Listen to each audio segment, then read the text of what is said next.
Well, being appointed as the GMA CEO is a proud moment.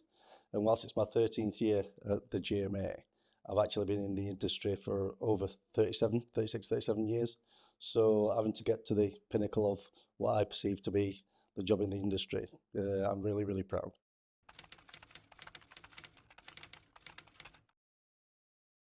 Well, it was actually the program that is currently the PAS program.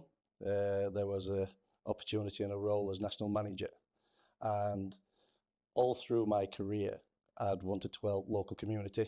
I'm really passionate about the industry and the community that's within the industry, and this just gave me a much bigger platform to be able to help wider and nationally.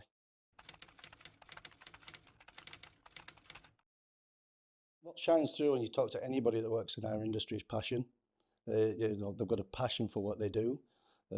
Lots will tell you they don't do it for the money and the glory that comes with it, but they've got a real passion of helping and providing a playing surface that's fit for the level of sport that's there to be played on it. And it doesn't matter whether you're from a community voluntary area or you're at elite stadium. All the fundamentals are there. All the challenges are very similar. And that comes back, and it's great when you see somebody that's a volunteer talk to somebody from an elite stadium at the GMA Awards, for instance, and then that conversation carries on and it ends up being a visit and a relationship is created. So a community and a relationship and passion is probably what shines through in those areas.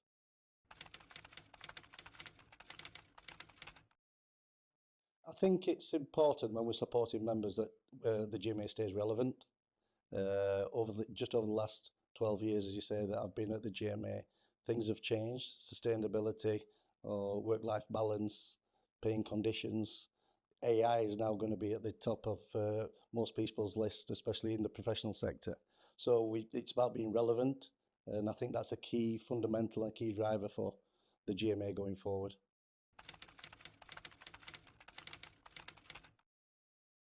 I smile a lot.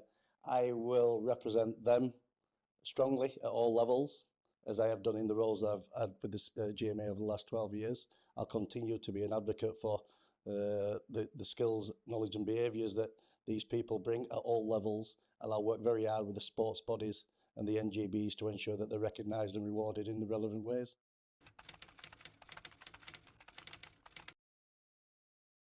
Regular insight, regular connection. No, first thing that I'm going to do is listen, and that's both internally and externally. Where people think that the industry is, where people think that the industry should be going, where are the gaps, where can we help, where can we support. It's just going to be very much a listening brief to start with, so I can get all the information on board and then be able to take that very next step.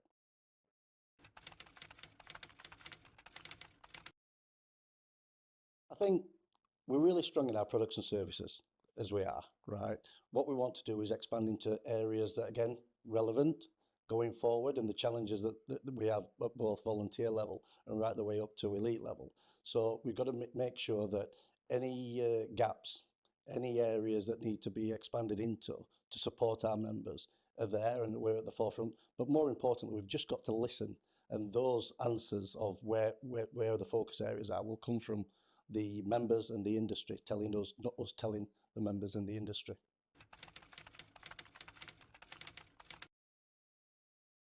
Well, in 8 years' time, we'll become 100. We've got history, we've got heritage. That's key aim number one. We've been around for a very long time, supported the industry and the people that work in it for a very long time. That will continue. It might be different areas as we go forward. As I've said, 10 years ago to now, sustainability, work-life balance, paying conditions. So as the world develops and we move more, as I said, into the AI world, we'll be supporting in all the areas that's going to enable people to do the best job that they possibly can.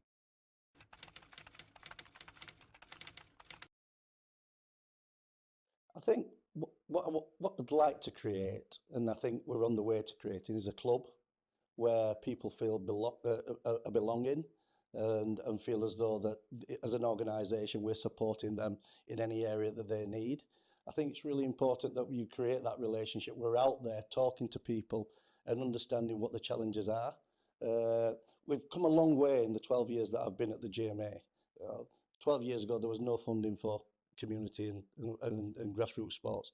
Now there's millions going into that. 12 years ago, there wasn't a pitch standards framework for the Premier League. We've now been able to work with the Premier League and implement that.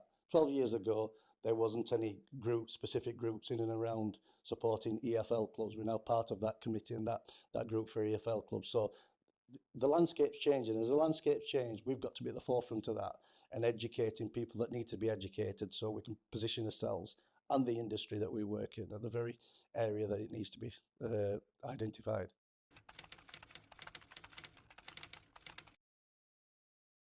I want them to feel supported, heard, and be part of an organisation that's always going to have their best interests at heart and the go-to for anything in the industry. That's what I want to position the GMA, and that's going to be a big driver going forward.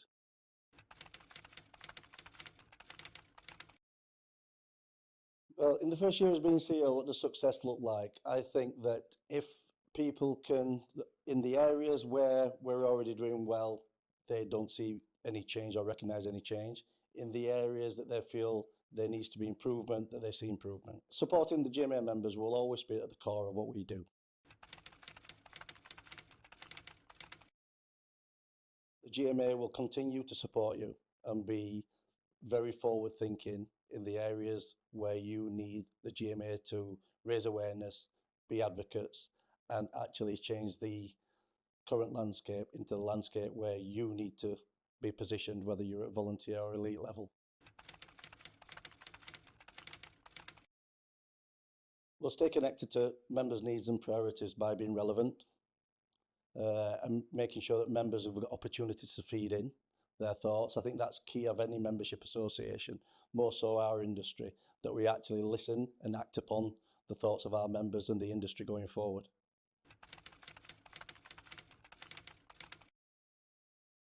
Yeah, from a membership point of view, we've always put surveys out there, always want our members' thoughts and always wanted feedback and insight, and that'll continue. So regularly, annually, there'll be an opportunity through surveys, and there'll also be working groups and special interest groups that we're going to set up to make sure for every level is listened so we can take into account thoughts, needs, wants, and deliver on those. The next 12 months, obviously, it's a transitional period, and then I move into my tenure as the CEO officially in April 2027. So I think that transition of being a smooth transition and smooth handover is really important for our members and for anybody connected with the GMA. And then I'm just looking forward to setting off on that journey and driving the GMA towards 100 years.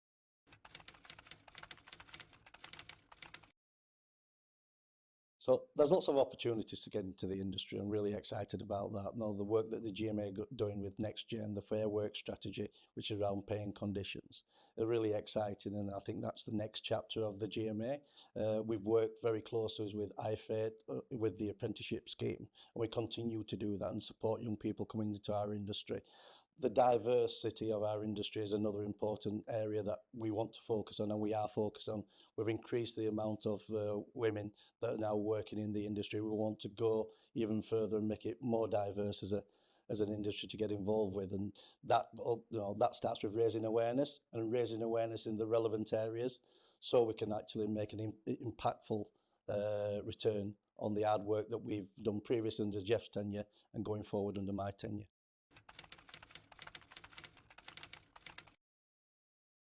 I was lucky enough to be a professional sportsman for a short period of time, and part of that training scheme at Yorkshire County Cricket Club was that you had to work in every area of the business or the club, so a club shop, office, but the one that really struck me was on the ground, and I fell in love from minute one. So even within my first contract, I actually had written in that 2 days a week would be on the ground because I loved it. I subsequently went on to work at Yorkshire County Cricket Club on the ground staff and lead Rhinos on the ground staff and be part of internationals both sides, so 3 test matches and a number of internationals on the rugby league side as well, and a large number of years at the stadium, which is one of the most iconic and unique stadiums in the world. So in the years after that, and I played locally as a cricketer, I still never left the grounds management. I was always looking after local cricket clubs, local football clubs, and being involved. So over 37 years, I've been involved in some way, shape, or form, and to have actually done and achieved what I've done and achieved makes me very proud. So it puts me in a position of real trust, importance, and I see it no different to me looking after my local cricket club square and preparing a pitch, or preparing a pitch for a test match, or going into an important meeting with a national governing body. I just want to drive this industry forward and make sure it gets the recognition that it deserves and that we all know and wanted to receive.